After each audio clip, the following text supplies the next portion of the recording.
I recently visited the occupied Palestinian territories with the Foreign Affairs Committee. I travelled to Area C in West Bank and I saw firsthand the settler violence that Palestinian men, women and children are facing day in, day out. They are living their lives in constant fear. In this House, we all support a two-state solution, but this is being undermined daily by the actions of the Israeli government, especially in the West Bank. We're seeing it being annexed in real time.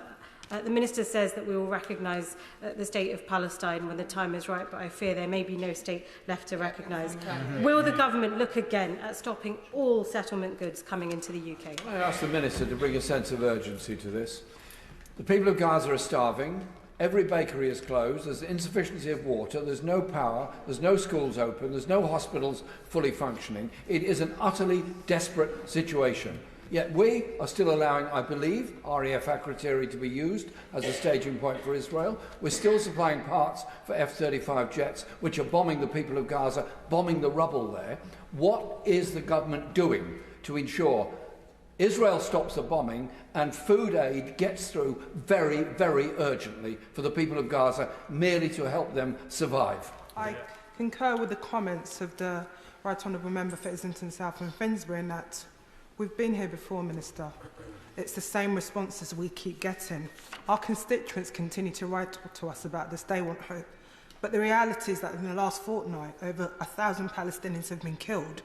Today marks a month since Israel broke that ceasefire, blocking critical aid into Gaza, in defiance of international law. So I asked the Minister, I know he's working very hard, and I know the Foreign Secretary is working very hard. What more is it going to take before we as a UK government take a different course of action? Because Israel is not listening to warm words any longer.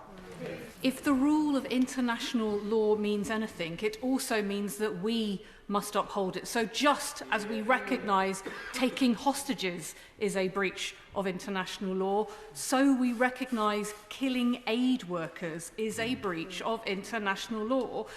And my constituents will be listening to the Minister, recognising the work that's being done, but completely perplexed as to why we are not doing more to uphold international law in its practice, because he's right to argue that the courts need to be involved in this. He said that he wanted to see this being dealt with by the relevant court, the competent court. Can he explain to my constituents, when he talks about novel elements of jurisprudence delaying our ability to do that, what more would it take for the United Kingdom, through the auspices of the Union Security Council, to make a referral to the ICC, given what we are seeing now, and to uphold directly international human rights law? You see the discomfort of the Minister in having to embroider language and to refer to merely the risk of the breach of international law, and not speak as plainly as I think many people in this House wish him to speak on behalf of our country.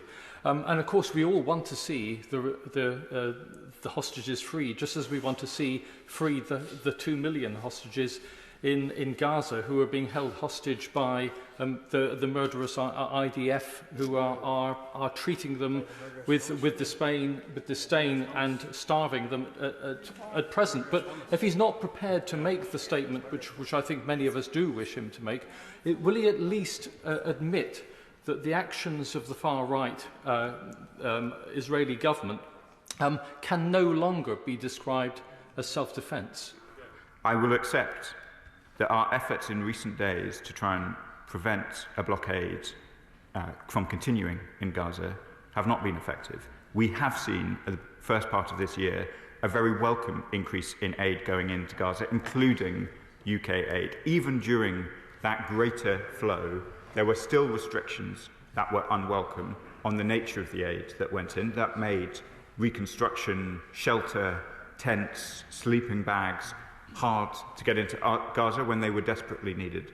So there were improvements. We can see a route to which we might see a significant increase of aid into the Gaza Strip, which is desperately needed. But at the current time, the reports are extremely depressing, and we discussed some of them yesterday. She asks about our plan for reconstruction and what discussions we have with others. We have discussed the Arab initiative with those involved closely. We think it is a plan with real merit. It must not allow Hamas to have a role in governance. We are absolutely clear on that point. I think Arab partners are very much of the same view, but that is the basic idea from which we must work. Mohammed. Thank you, Mr. Speaker. On the 30th of March, the first day of Eid, Israeli attacks on Gaza killed dozens of Palestinians, adding to the death toll since Israel breached the ceasefire agreement. Israel is now in the process of enacting the largest forced displacements, ordering hundreds of thousands of Palestinians from Rafah. Mr. Speaker, how will this end? Israel cannot and will not stop. Is the goal ethnic cleansing? We are witnessing this. Is the goal complete destruction of Gaza? We are now witnessing this. Is the goal permanent occupation of Gaza and the West Bank? We continue to witness this. Is the goal a complete end to the two-state solution? Israeli ministers have made their intentions clear. Will the minister unequivocally condemn their actions for what they are, war crimes and crimes against humanity? My honourable friend has been fearless and persistent on these questions, and I do condemn the comments of Israeli ministers which amount to forced displacement or annexation of Palestinian territories. We recognise international humanitarian law, and we call on all of our allies, including Israel, to also abide by it. The scenes in Gaza have been hard to watch in recent days, and we will continue to make these points to the Israelis with all the force that you would expect. Liberal Democrat spokesperson Monica Harding. Thank you, Mr. Speaker. Israel's expansion of military activity in Gaza, including a strike on UN medical facilities, displacement of civilians and the Defence Minister's new proposal to seize large swathes of territory is gravely disturbing. It seems international humanitarian law is being violated.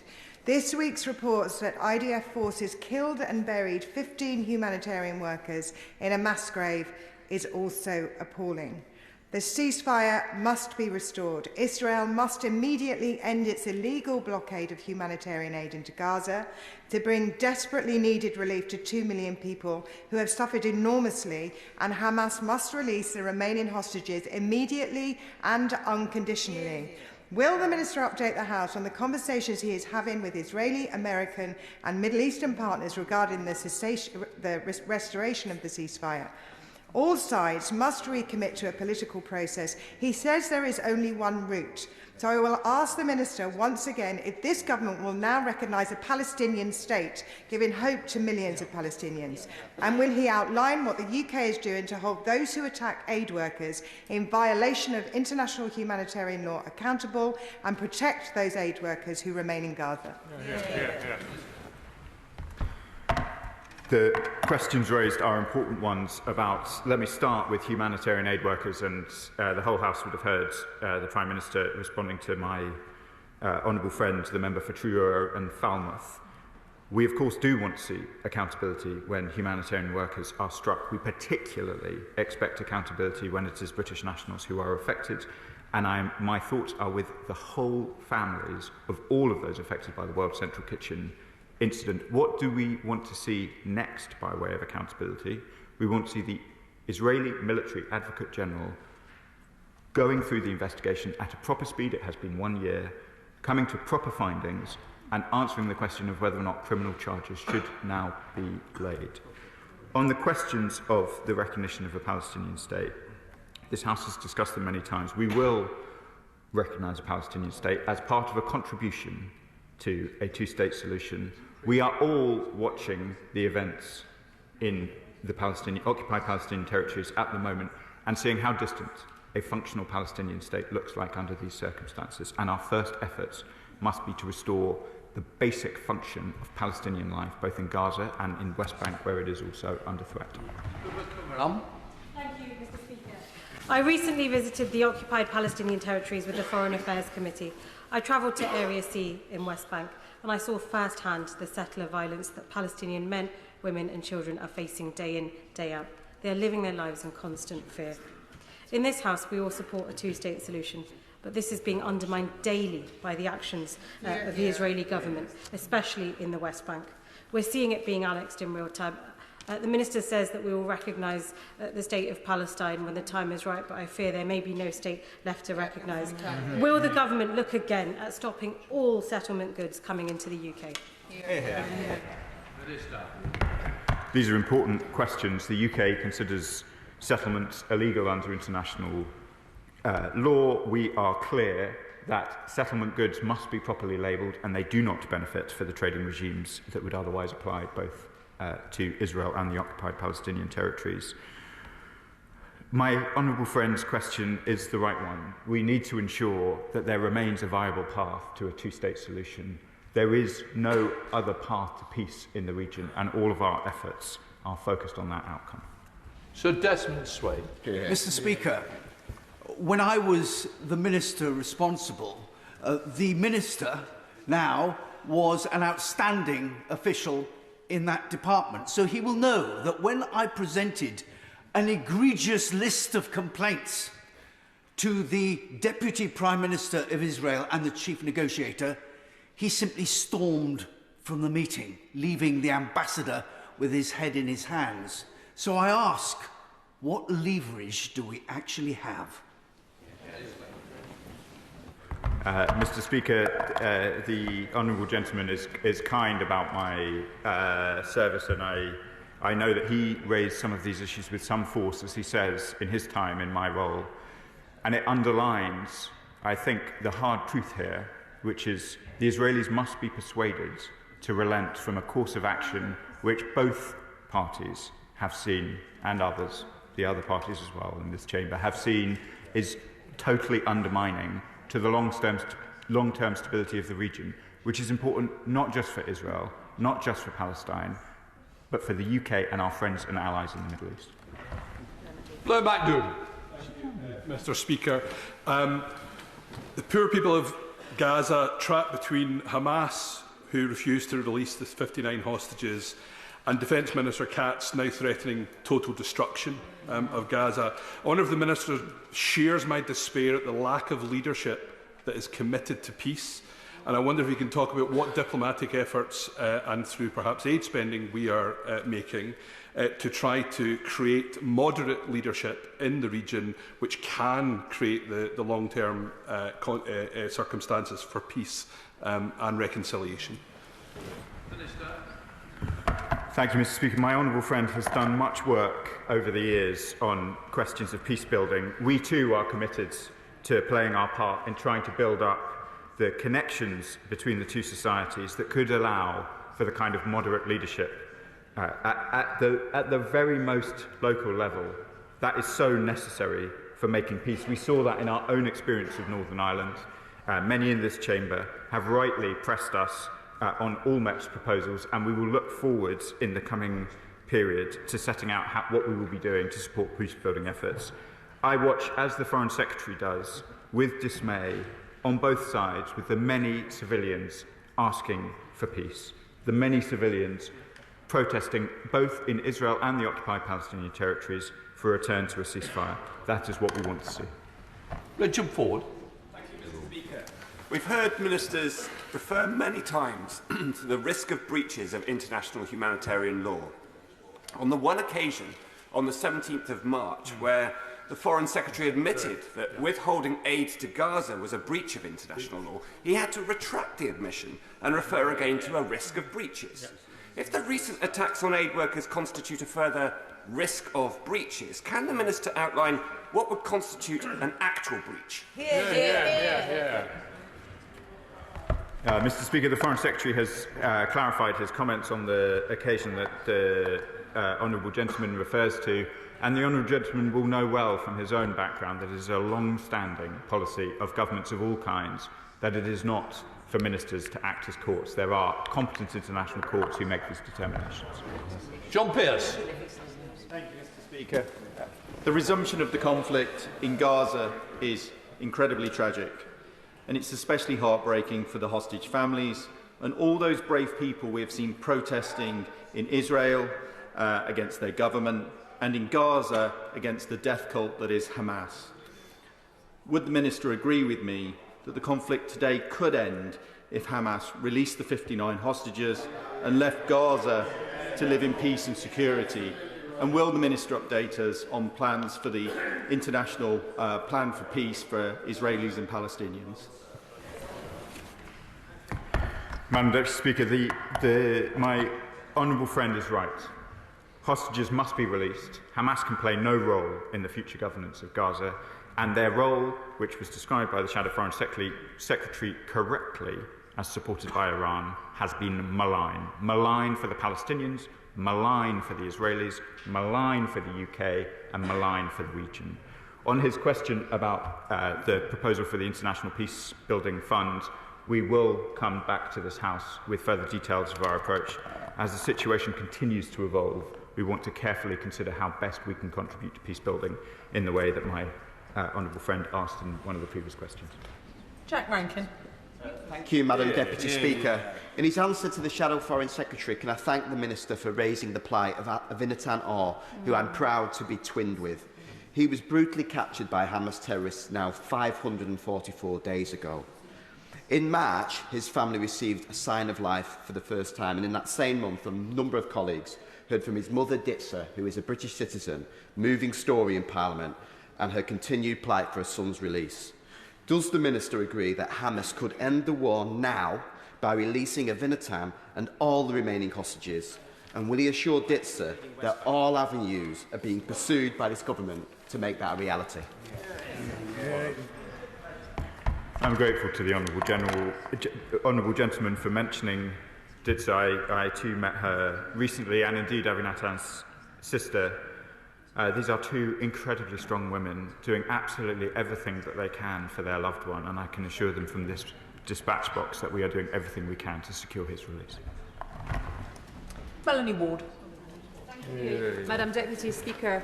And I associate myself with the Minister's remarks about the killings of the British World Central Kitchen workers by Israel in Gaza, and I extend this sentiment to Palestinian aid workers too. It's almost a year since I was last in Gaza, and there's not a day goes by when I don't think about what I saw. Does the Minister agree with me that what Israel is doing in Gaza is new and uncharted territory in its level of danger, both to Palestinians and to the prospects of a two-state solution ever being realised? Does he further agree with me that it is past time for fresh, coordinated international action to stop this? And when will he be able to come to the House to outline what this action will be? My honourable friend has seen events in Gaza with her own eyes, and I know from all of her work before she came to this place how committed not just an advocate but an actor she has been for those suffering some of the most unimaginable pressures and horrors. And they continue, I agree, they continue to suffer those pressures and see those horrors. We took the step of calling the UN Security Council to session on these questions on Friday solemnly and soberly. We will work with our international partners on these questions. They are egregious threats, both to the life of Palestinians, to a two-state solution, to the stability of the region. And I will be back to this House to give her further updates as she would expect. Leila Moran. We need a ceasefire now, again, because, Madam Deputy Speaker, the situation on the ground is as bad as it has ever been, if not worse. I spoke to my friend whose family are in Gaza. He told me that last week their home was bombed multiple times while they were sheltering in the basement with no food or water. They're now barely surviving, surrounded by destruction, terrified, without aid for over a month. He said, this is not self-defense. This is the destruction of families like mine. So if this government doesn't support this escalation, where are the consequences? We do have leverage. Why have they not suspended all arms sales to the IDF? Not because of a risk of it hitting civilians, but because we have principles and we will show intent. I'm grateful to the Honourable Lady for sharing the story in the Chamber. I know that many members of this House are receiving similar stories over the last few days, and indeed have been for the last 18 months that this conflict has been running. I've set out our position on arms a number of times in this House, and I would like to say that the decisions taken in September were decisions of principle.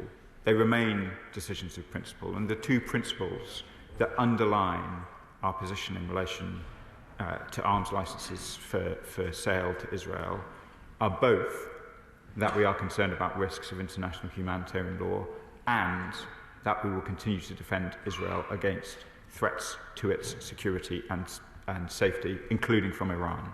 We have both suspended weapons that could be sold to Israel, and we have flown the RAF in their defence when Iran threatened to strike them with missiles.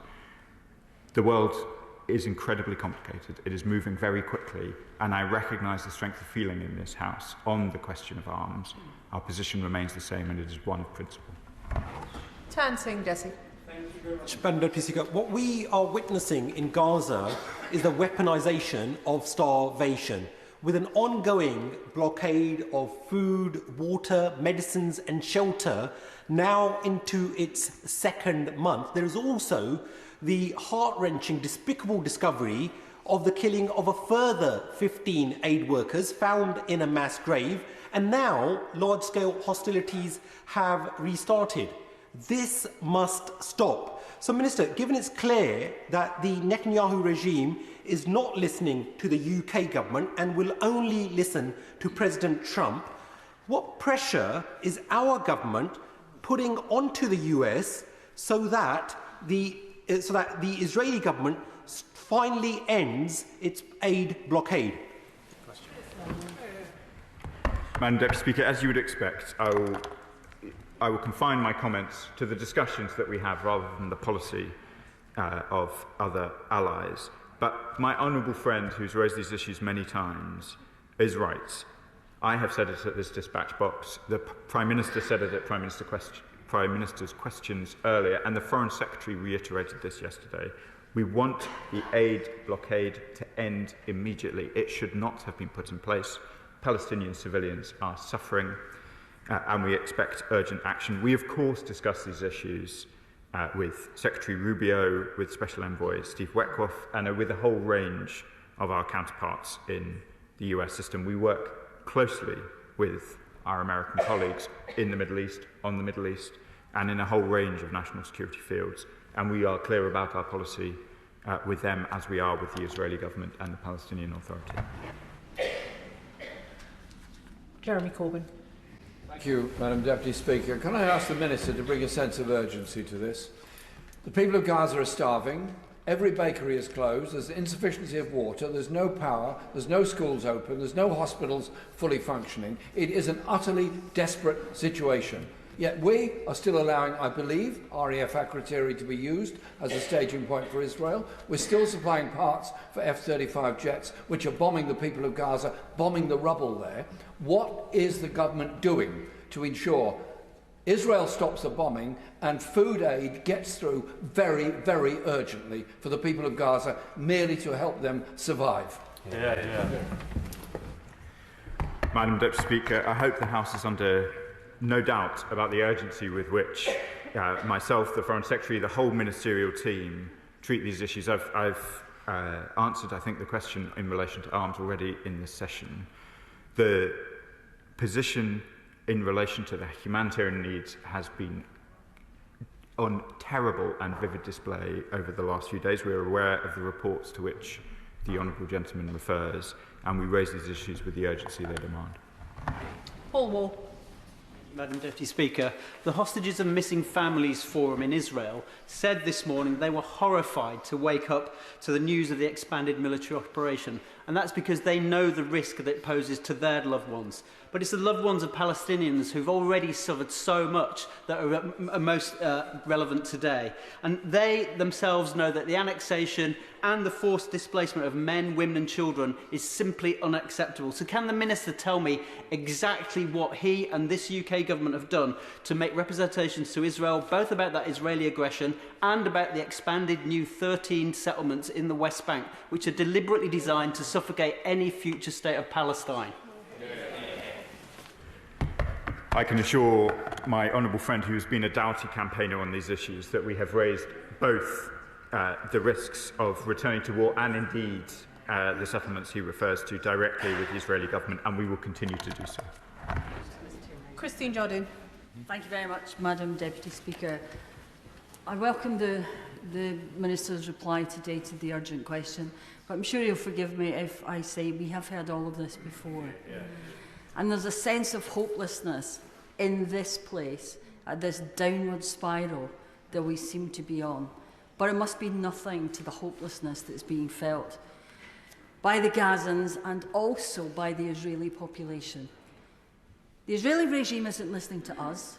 It's not listening to its own population who are protesting and simply want their hostages home.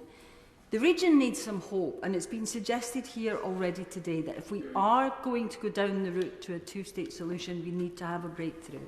That breakthrough might come if this government would recognise Palestine as a state. I recognise the Honourable Lady's remarks. The sense of hopelessness must be acute in Gaza, and I would say to all of those watching from the region that the UK will continue to do everything we can, no matter how hard it is, to try and return to a ceasefire. I think I've addressed the questions about the recognition of the Palestinian state. There must be a breakthrough. We need to get back onto the path that both sides have been on before if stability is to return to the region. Could I just make the point to members that there are a lot of Right Honourable and Honourable members still wanting to get in. There is an important statement to come in due course, so please can questions be a little briefer. Florence Eshalomi. Thank you, Madam Deputy Speaker, and I thank the Minister for coming to the House and for the Honourable Member for Bristol Central for raising this. But I concur with the comments of the Right Honourable Member for Islington South and Finsbury in that we've been here before, Minister. It's the same responses we keep getting. Our constituents continue to write to us about this. They want hope. But the reality is that in the last fortnight, over 1,000 Palestinians have been killed. Today marks a month since Israel broke that ceasefire, blocking critical aid into Gaza, in defiance of international law.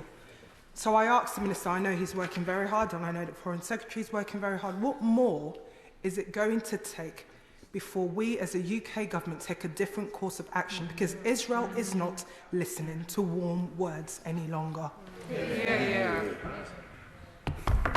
I thank my honourable friends for the question, and my constituents in Lincoln have strong views about the horrors that they see, as I know so many constituents right across the country are writing to their members and expressing their views strongly as well.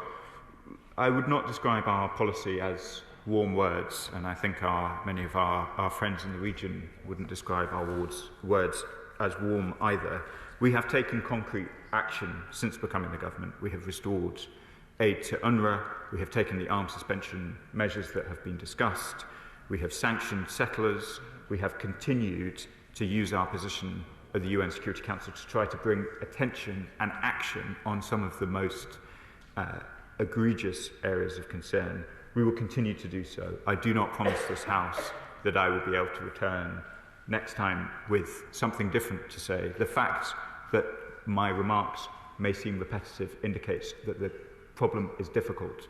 The solution feels distant, but we must continue to work on the path that this whole House knows we must get back to, which is towards a two-state solution.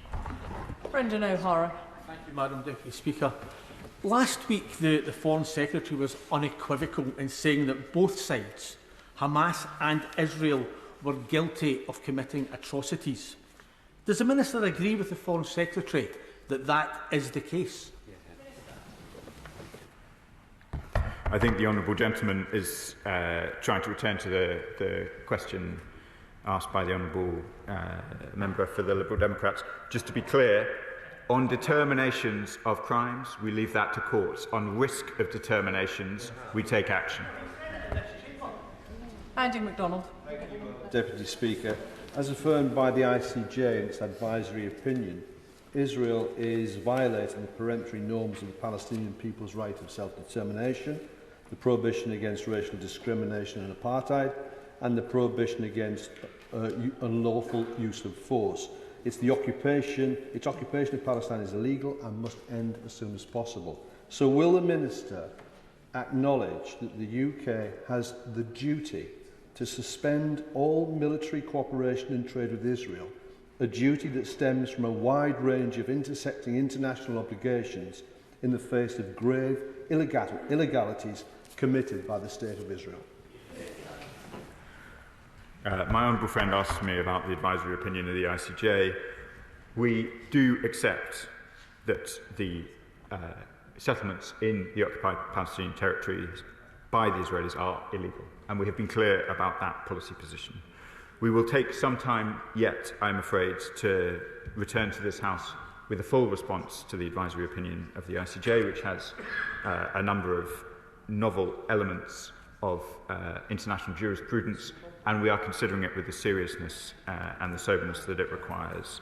We agree on the fundamentals. The settlements are illegal and they must be brought to an end. Brian Matthew. Thank you, Madam Deputy Speaker. Recent polling suggests that over 60% of Israelis will support any deal that brings the remaining hostages home. If this can be achieved, the likelihood is that peace and indeed rebuilding can be achieved, especially if Egypt can be involved along with finance from Saudi Arabia and the Gulf. Can the government please push for this?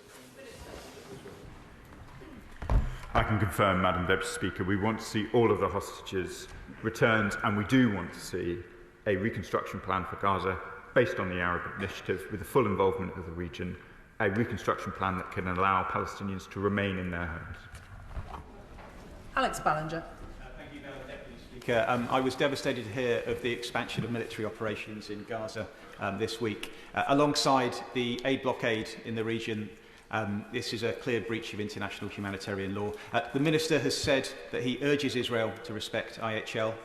If Israel continues to ignore the international community on this, what concrete steps will we take to hold them accountable? My honourable friend has served both in our military and as an aid worker, and he knows well and feels strongly, as I know so many in this House do, the agonies of what we're seeing. We have determined that there is a serious risk of breaches of international humanitarian law by the Israeli government. We will continue to press them on these points, and I won't issue further comment on sanctions, which I think was underlying some of his questions. To do so could reduce their impact. Sammy Wilson. Thank you, Madam Deputy Speaker.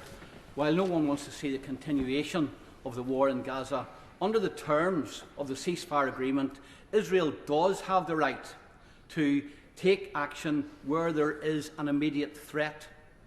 And we have seen that, first of all, the Hamas has refused to release hostages. They are now firing rockets into Israel. They're planning further attacks, and indeed they're attacking now their own citizens who protest against them and murdering them. Is it not reasonable in those circumstances for Israel to take action to defend its own country? And should the priority of this government not be to ensure that Hamas release the hostages which they're cruelly and cynically holding, and secondly ensure that UK aid is not used to prop up Hamas and help them to reassert their authority? I agree with the honourable gentleman. Of course, Israel has the right to legitimate self-defence consistent with international humanitarian law. It is the concerns about the risk of a breach of international humanitarian law that underpins our concerns. The honourable gentleman is absolutely right. Hamas are a threat not just to Israel but to their own people, and I have been absolutely clear on that question on numerous times at this dispatch box. Where there are any reports that Hamas is benefiting from aid going into the Gaza Strip or anywhere else, we take serious action in response. Stella Creasy. Thank you, Madam Deputy Speaker. If the rule of international law means anything, it also means that we must uphold it. So just as we recognise taking hostages is a breach of international law, so we recognise killing aid workers is a breach of international law.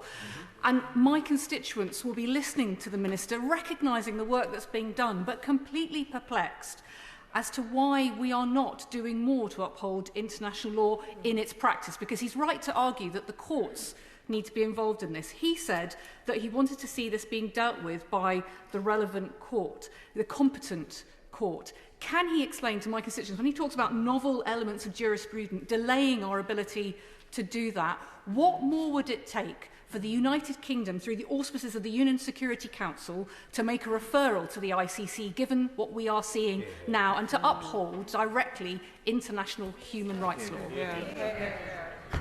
My honourable friend asked an important question, and I recognise for constituents in Walthamstow and elsewhere, questions of international law may seem very arcane when we're faced with the kind of images that we are all seeing this morning and have been seeing for months. So let me clarify.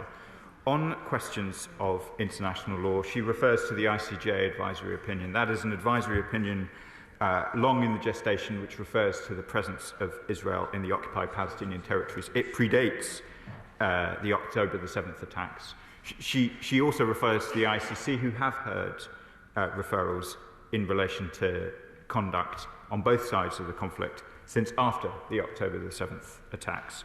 We respond, obviously, in the fullness of time as required by the ICJ, which has taken some time in its complex determinations about the status of the occupied Palestinian territories. We have responded to the timelines required on the ICC and did so late last year. Andrew George. Mr. Speaker, we can all see the discomfort of the Minister in having to embroider language and to refer to merely the risk of the breach of international law and not speak as plainly as I think many people in this House wish him to speak on behalf of our country. And of course, we all want to see the hostages freed, just as we want to see freed the 2 million hostages in Gaza who are being held hostage by the murderous IDF, who are treating them with disdain and starving them at present. But if he's not prepared to make the statement, which I think many of us do wish him to make, will he at least admit that the actions of the far-right Israeli government can no longer be described as self-defence? Madam Deputy Speaker, I've been accused of many things, but not embroidery. So let me be clear, if there is any doubt. The position to which I stick at this dispatch box about the determinations of law is one that has been held consistently by both parties for a very long time, and there is a good reason why you would not want people stood at this dispatch box making determinations of law. That is why we have courts. That is why there is an international legal order that this country has a proud history of establishing and maintaining. But let me be clear, we have determined that there is a risk of those breaches. We are not making a determination. We are looking to our own laws, in fact passed by the benches opposite, and we are following them through thoroughly and vigorously. And in the discharge of our duties, we have said we think there is a serious risk of breaches of international humanitarian law. That is the same as saying that we think there is a serious risk Israel is not simply acting in its own legitimate self-defence. And that is why we have taken the steps that we have taken. Tulip Siddiq. Madam Deputy Speaker, last year I raised the concerns of a constituent whose family member was stuck in Gaza without food or water. The situation has worsened since the aid blockade, and I'm particularly worried about the escalation of hostilities impacting women and girls most. We know that female hygiene products are at a critical low. There are women giving births on hospital floors, and we know that doctors are performing C-sections without adequate medical supplies on women. So could I ask the Minister, on behalf of the hundreds of constituents who have written to me, to tell me what the UK government is doing to end this blockade on aid, but also to reassure me that our UK government has specifically communicated the sheer urgency on the ground to the Israeli government? Madam Deputy Speaker, I'm grateful for the opportunity to comment on particular cases involving constituents in Gaza. I know my honourable friend works incredibly hard for her constituents, as do many others here, and where I am in direct correspondence with people about the fate of their constituents or the relatives of their constituents in Gaza, I will not provide a running commentary from this dispatch box, but all I will say is that the Foreign Office will do everything it can to ensure that British nationals in distress, including in Gaza, and their loved ones are able to get to safety. I can confirm too to the Honourable Lady that we've raised the urgency of these matters with the Israeli government. Shawkat Adam. Thank you, Madam Deputy Speaker. Another day, another statement, another day of predictable answers which are both depressing and predictable. And nothing more predictable and depressing as the statement, we are doing everything that we can. Can I ask the Minister, are we really doing everything we can when we haven't called out a genocide and ethnic cleansing as we see it happening in real time? Are we doing everything we can when we haven't even imposed bilateral economic sanctions? Are we doing everything we can when we haven't even called in the ambassador to express our concerns? And if indeed we are doing everything we can I ask the Minister why the government had just sold £9 million worth of technology for Israeli submarines which are being built to house nuclear weapons? Thank you. We are doing everything that we can, and I recognise from the commentary of many members in the House how unbearably frustrating them and their constituents find the situation in which we find ourselves. I have been calling for a ceasefire ever since I have been a minister. It is deeply depressing for me as well to be in this situation today, as I have been so many times in this House, and we will continue to do everything in accordance with the measures that I've laid out this afternoon to try and bring this conflict back to a ceasefire. James Asser. Speaker, the Minister has been very generous with his time both today but over the last few months, both in this House and in private meetings. But every time we have met, the situation has been bad and getting worse. And as the Honourable Member for Oxford West and Aberdeen has said, it is now as bad as it has ever been. Does the Minister therefore agree that unless we in the international community take firmer, immediate action as a matter of urgency to force a change, nothing is going to be different? And there will be no point talking about peace or even a two-state solution, because those opportunities will not just be lost for now, but for a generation of foreseeable future, and the consequences to the people of the region, particularly the people of Gaza, are going to be unimaginable. I thank my honourable friend for his kind words. We have, in the time that we have been the government, we have seen the situation deteriorate, but we have also seen it improve. I hope, Madam Deputy Speaker, to be able to return to this House soon with news that we are back at a ceasefire. I recognise how distant that feels at this moment, but a ceasefire would not just be a vital step towards a two-state solution. It would not just be an enormous contribution to getting aid into Gaza. It would be the step change that is required in order to get into the international diplomacy required to try and bring stability to the region. Will Forster. Speaker, with 400 aid workers killed in Gaza in the last 500 days, now seeing a year and a day away from the awful attack on the Central World Kitchen, please can the Minister confirm how many British aid workers are in Gaza and what tangible actions will the government ensure that Israel takes to guarantee their safety? Madam Deputy Speaker, I believe I would not be in a position to confirm the current number of British nationals in Gaza as aid workers, but if I am in a position to do so, I'll write to the member. I suspect I won't be, but I'll return if I can. Dawn Butler. Thank you, Madam Deputy Speaker.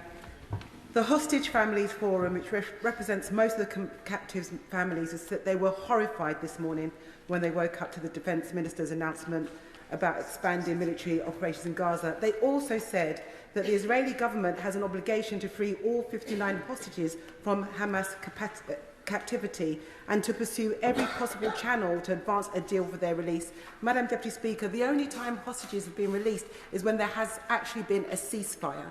And so a ceasefire is paramount to the release of hostages. Now, I would say to the Minister, if we believe that we should stop bombing Gaza, we need to stop supplying Israel with parts for bombs. If we believe in a two-state solution, it's about time we recognise Palestine. Madam Deputy Speaker, I've provided commentary on the questions of recognition already this evening, and I'll just reassure my honourable friends that we are not providing parts for bombs. We've set out the provisions on arms suspension. There was a question about the global supply chain for F-35 parts, where those parts are going indirectly to Gaza, indirectly to Israel, rather, which I've elaborated in this House on a number of occasions, and that remains the position. Leonor Smeddy. Nearly 24,000 women and children have been killed in Gaza since October the 7th. Evidence submitted to the UN's Human Rights Council show that Israel's use of starvation as a method of war, the denial of humanitarian assistance and the concerted policy to destroy Gaza's healthcare system. Will the government take immediate and tangible steps to demonstrate the UK's commitment to upholding international law and immediately cease provision of military support to Israel, suspend all export licences and impose the two-way arms embargo? Madam Deputy Speaker, I've set out our position in relation to arms suspensions earlier in the session. Clive Betts. Thank you, Madam Deputy Speaker. Say to the Minister, try to approach it another way. It's quite obvious that Israel has been emboldened by the explicit and implicit support of the US government for what they're doing. That's been a fundamental change. The US government's ruled out a two-state solution, as I understand it. So what has the Minister been doing, or can do, to work with our colleagues in the European Union and in the Arab states to develop a clear plan for a two-state solution and a clear time frame when all countries will recognise a Palestinian state? Madam Deputy Speaker, as you would expect, I won't seek to characterise the foreign policy of others when they do so themselves. On the question of cooperation and coordination, we've been in extensive dialogue with those involved with the Arab Initiative. We have worked with Germany, France and Italy in joint statements to that effect and on wider issues recently. And I expect that in June we will join an important international conference in relation to a two-state solution where we will discuss this with our partners. Ayub Khan. Thank you, Madam Deputy Speaker. Time and time again we have heard ministers from that dispatch box talk about how they are trying to do everything they can, the diplomatic levers they are trying to pull. But we all know that since the ceasefire was broken by Israelis not complying, 1,100 people have been killed, mainly women and children.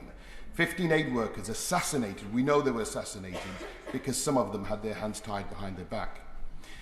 The Minister knows that there's only 3 actions that we can implore: stop trade, sanctions, and recognising Palestine. These are the only actions that this government can take to prevent Israelis from causing more damage. Which one will he take? Madam Deputy Speaker, the Honourable Gentleman knows I was a diplomat before, and it is diplomacy ultimately that is going to resolve this conflict, and that is the lever to which we must most vigorously apply ourselves. Rachel Maskell. Thank you, Madam Deputy Speaker. But just suppose that we closed our airbase in Cyprus, and just suppose we applied greater sanctions, and just suppose we withdrew those export licences, and just suppose we recognise the state of Palestine. Will the Minister be making the same statement, and what analysis has he made of that? Madam Deputy Speaker, it's hard enough to respond to the facts as they are. I won't be drawn by my honourable friend to get into quite such a complex chain of hypotheticals. Jim Shannon. Deputy Speaker, could I thank the Minister very much for his answers and for his understanding and his honesty as well. Minister, Hamas terrorists, they're murderers, they're rapists, they're child killers. They hide their AK-47s and their weaponries in children's beds. They hide their missiles in their schools, in their hospitals and in their houses. So what steps has the Minister and Government taken with the UN to bring all of the kidnapped hostages home alive, rather than the coffins that were paraded by Hamas terrorist murderers around at the last hostage handover? And underline that the Israelis would not be intensifying their plans to strike where the murderous Hamas not continuing to hold hostages and to fire rockets into Israel daily. We have worked with our partners in the region, with the Israeli government, with the US and many others to try and secure the safe release of all those with UK links who have been held hostage. Of course, we want to see all hostages released, but it is to the British nationals and those with links to the UK that we have in the most focused way, turned our efforts. And it has been heartbreaking for me, as it has been for so many in this House. It has been so joyful to see British nationals escape from Hamas clutches alive, and it has been a heartbreak when British-linked nationals have returned deceased. And I know this whole House will be hoping for Avinat Anor and for all others being held to be returned alive, well and soon. It's McIntyre. Thank you, Madam Deputy Speaker. The killing of innocent Palestinian civilians, many women and children, by Israeli forces is simply heartbreaking. And the Minister knows that I've been raising my concerns and the concerns of my Gloucester constituents with him since I was elected to this House last July. And I'm grateful and appreciate the steps that he and the government are taking on aid and on arms. But yet, here we are. So what more can the government do to stop the killing of innocent Palestinian civilians, to ensure the release of all the remaining hostages, and to ensure that aid gets those who so desperately need it in Gaza? I thank my honourable friend for his question and for his persistence on these issues. So many of my colleagues on these benches and on the others have raised the plight of Palestinian civilians, the plight of hostages, with real force and real urgency ever since we became the government, and I am sure that they will continue to do so. We will continue to take the steps that I've outlined in order to try and effect a change. We recognise the greater urgency that is upon us all as military activity intensifies, and I hope to return to this House in due course with updates on our diplomatic efforts. Adnan Hussain. Thank you, Madam Deputy Speaker. Under the Convention on the Prevention and Punishment of the Crime of Genocide, of which the UK is a signatory, states have an obligation to prevent and punish genocide. The obligation to prevent involves acting now, acting immediately. Can the Minister outline what the government is doing, some steps, what those steps are, to ensure that genocide is prevented in Gaza? The honourable member will have heard my previous comments about determinations. I'll answer the question which I think he's asking is, what have we done since we've become the government in order to try and reduce the suffering in the occupied Palestinian territories and indeed in Israel? And we have taken steps. We have taken firm steps, far-reaching steps, whether it's on the suspension of arms, the restoration of funding to UNRWA, using our role at the Security Council, raising these questions with force with the Israeli government, with all relevant regional partners. We are working night and day to try and ensure that those in harm's way are no longer at risk. I recognise today, as we have had on almost every day since we've been the government, that there is yet more to do.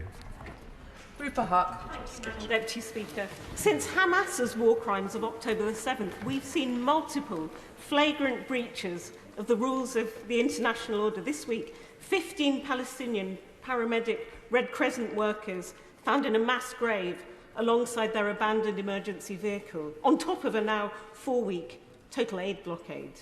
So can I ask my honourable friend, what are our red lines about how this war without end, where ceasefire signed agreements could be tossed aside, is being conducted? Our position on the conduct of war is international humanitarian law. We have set out the risks, our concerns of breaches, and we continue to take actions in line with that assessment. Paula Barker. Madam Deputy Speaker, over 300 Palestinian children have been killed since Israel's new offensive.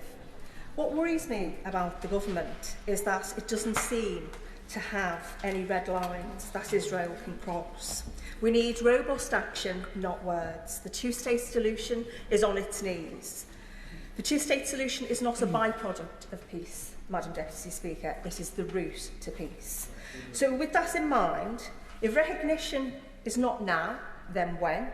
And what will the government's response be when Israel permanently occupy parts of Gaza, as their defence minister seems to be insinuating?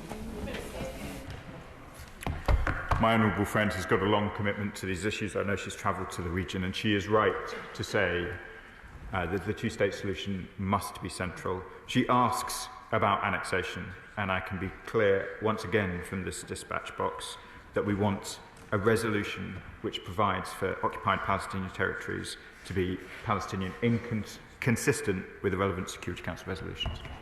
Andrew Pakes. Deputy Speaker, can I commend the Minister for the care and concern he takes updating this House. But we keep coming back to the same point in the situation. And this morning's announcement by the Israeli government about more incursions is condemnable. We all know where this leads. Over the last year and a half, we've seen mass displacement. It leads to suffering, it leads to hostages not being released, and it leads us closer to the abyss. Would the Minister join with me in making clear that any forcible transfer of Palestinian civilians and any annexation of Palestinian territory is unacceptable and would be a breach of international law?